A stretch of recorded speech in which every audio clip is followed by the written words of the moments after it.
Hey, what's going on, y'all? We back on the channel again. Today we're going to be talking about the 7 abominations of God, the 7 deadly sins. These 7 things are abominations to the Lord because they are 7 sins that really open up the door for a whole bunch of other sin and bringing his people into the fire. You know what I'm saying? And they also are opposition. They are opposing the 2 highest commandments that Jesus gave us in Matthew, to love God, to love other people, because these things are done to other people and in disrespect to God, you know. Proverbs chapter 6, verse 16 through 19. 16 said, "These 6 things doth the Lord hate, yea, 7 are abomination to him." 17, a proud look, a lying tongue, and hands that shed innocent blood. A proud look. Pride is the devil. Pride is what got Satan threw up out of heaven. You know, an example, it would be your wife or your husband or your partner, your friend, or whoever it may be. You get in an argument with them, and you know that you know that you were wrong in the situation or whatever. But instead of you coming back to confess your fault, like the Bible tells us to apologize, you try to change the subject, or you try to act as if nothing ever happened, because you don't want yourself to look bad, because you're embarrassed, because you don't want to be wrong, or whatever the situation, whatever your reasoning is. That's pride. You know, another example would be you can't associate yourself with these people because you would be disapproved by your friend group or whatever. You know what I'm saying? So you can't talk to them. You can't hang around them. You know what I'm saying? Some people do this with their family. They try to act different and be, or you know what I'm saying, prideful against their family. And that causes a lot of division and stuff. Pride can cause a lot of division and break up a lot of stuff. A lot of families, a lot of situations, a lot of relationships. The word says a lying tongue, a liar. When you lie, you basically choose the devil over God. You're a soldier of the devil's kingdom. You know, the devil, he tries to come to you, and he tries to service you with temptation, with things that's not of God. Temptation with, you might as well go ahead and tell a lie so you can get up out of this. You know, he try to come to you and serve you and give you and put stuff in your face so that you can take it and not even think about it. But in the end of it, you get all the consequences. You know what I'm saying? It's a whole bunch of loose ends. It's nothing but everything falls on you. But if you choose the truth, Jesus said, "I'm the way, the truth, and the life." If you choose the truth, you choose the side of God. It may not feel good telling the truth, because you may hurt somebody's feelings, you know what I'm saying? Or because you may lose your job, or you know what I'm saying, you may lose a friend or whatever for telling the truth. But in the end result of it, the Lord gonna take care of you. All the loose ends are tied. You that feeling that you get because you told the truth, because you did what's right, you're inside the will of God. That Holy Spirit within you makes you feel so good. It's overwhelming joy. You know what I'm saying? Because you know that you're righteous. You know, so you know that you're stepping in the word. You know, you stepping for the Lord. You know. And sometimes you hear some people saying, "Tell the truth and shame the devil." That's like choosing God over the devil. You know what I'm saying? Choosing truth over a lie. Let me break it down for another example of that. You ever been, you know what I'm saying, chasing or doing more for this person, trying to get this person, or because you're interested in this person, because you like this person, you doing more than you usually do for other people. You know what I'm saying? Because you like this person, you know what I'm saying? You would like to, you know what I'm saying, be associated with this person. You would like to, you know, have this person as your partner, your person. So you do a little bit more for this person than you have done in the past for anybody else. You know, but in the end result, this person rejects you, or this person tells you, "I already have somebody," or they just don't want you, or they don't pick you. That embarrassment, that ashamed, that's how the devil feels when you choose to tell the truth, when you choose God over him. So tell the truth and shame the devil. Hands that shed innocent blood. If you're a person that has anything to do with the negative impact of somebody else, that's hands that shed innocent blood. You may have not had anything to do with it. Person A could be your friend, and person B could be the person that have negative impact. You could be friends with person A, and you could be laughing, joking around, or being with this person when they talking about doing something to this person, or when they finna go do something to this person. And when it goes down, your hands have the innocent blood, you had the innocent blood on your hands. You know what I'm saying? You could not even have done anything. But because you're associated with them, you may have influenced them, you're with them, you might as well have had, you know what I'm saying, a part of that. You know, so because the Lord tells us that we should, if that's your friend, help them, love them, spread love, and you should correct them. You know what I'm saying? Rebuke that spirit that's on them, and help the situation instead of just being. It's a sin to actually lay back and just like let stuff happen and just be like, well, I ain't got nothing to do with that. Like that's a sin. The Lord says that's a sin because you're allowing that to happen. You're allowing the division of His kingdom to be at work. You know what I'm saying? And that's not what He calls us to do. You're allowing the bloodshed of an innocent. You know what I'm saying? You're associated with that. So therefore, that blood is also on your hand.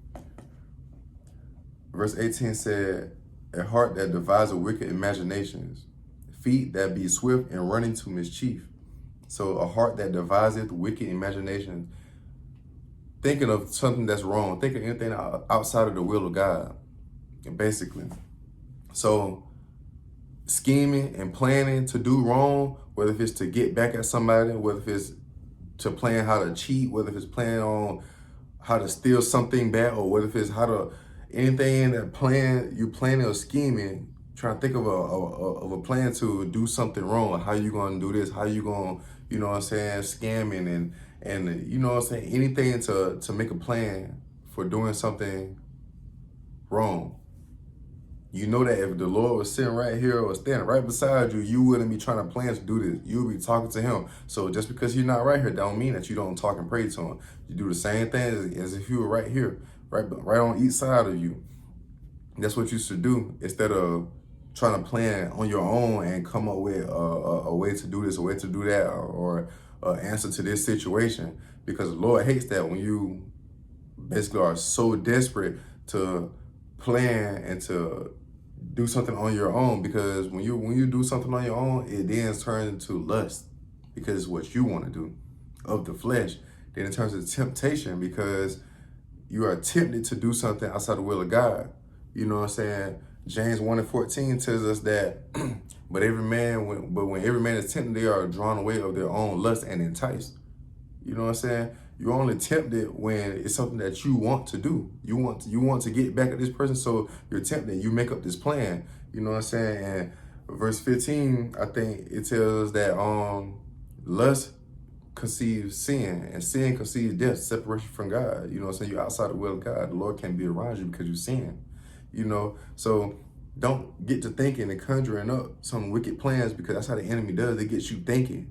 And then they get you, the enemy, when I say the enemy, I'm talking about the devil or evil spirits, his workers, anybody outside of the will of God that's in wicked evil. The enemy, they get you thinking about all these plans, and then you get to feeling it in your soul. And then when you feel it in your soul, it starts to play out into the actual flesh. You know what I'm saying? That's the process that it happens in. Feet that be swift and running to mischief. People that find joy, people that's ready to see and hear some nonsense, some foolishness.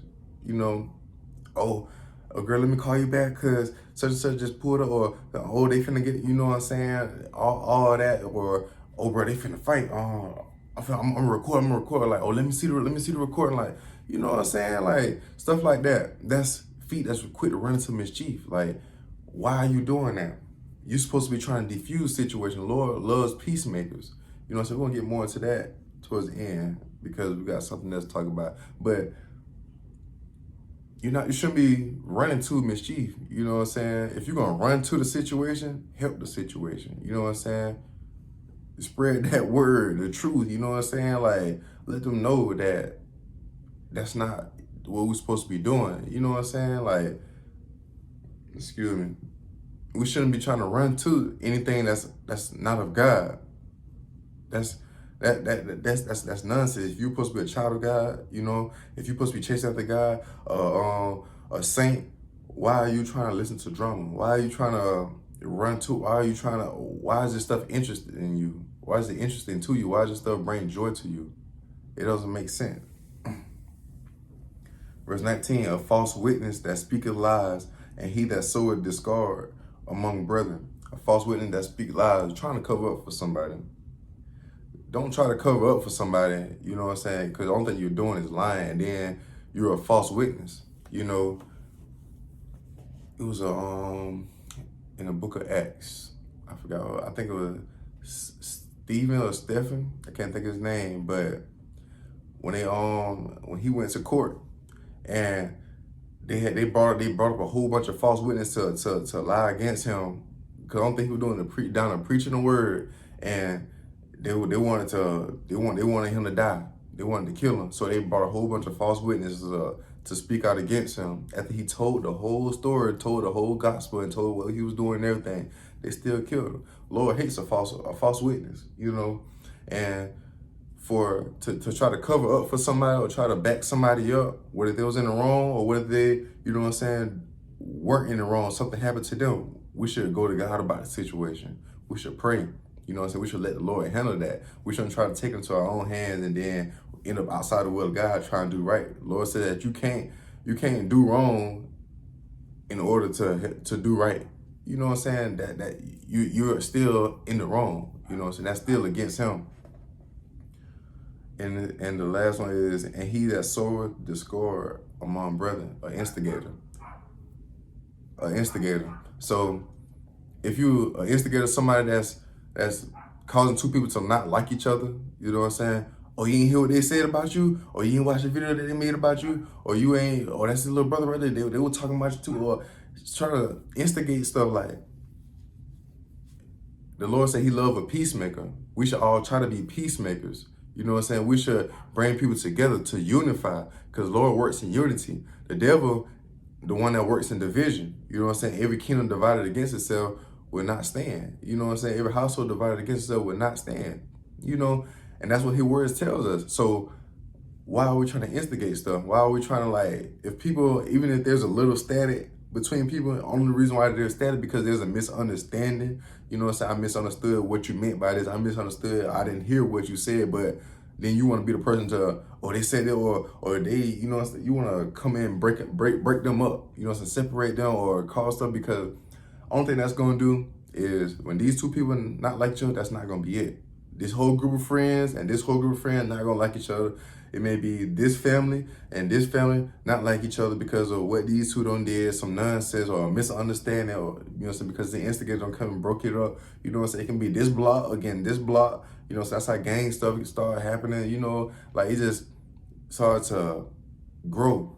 You know what I'm saying? All because of one little misunderstanding. And one person want to be foolish and come instigate and break stuff up.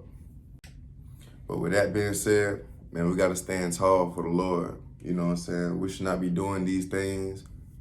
Neither one of them. You know what I'm saying? We should do as he told us in Matthew, to love God and to love everybody around us. And that's going to keep us from sinning. You know what I'm saying? When you do sin, repent and come back to him. But all right, y'all, that's it.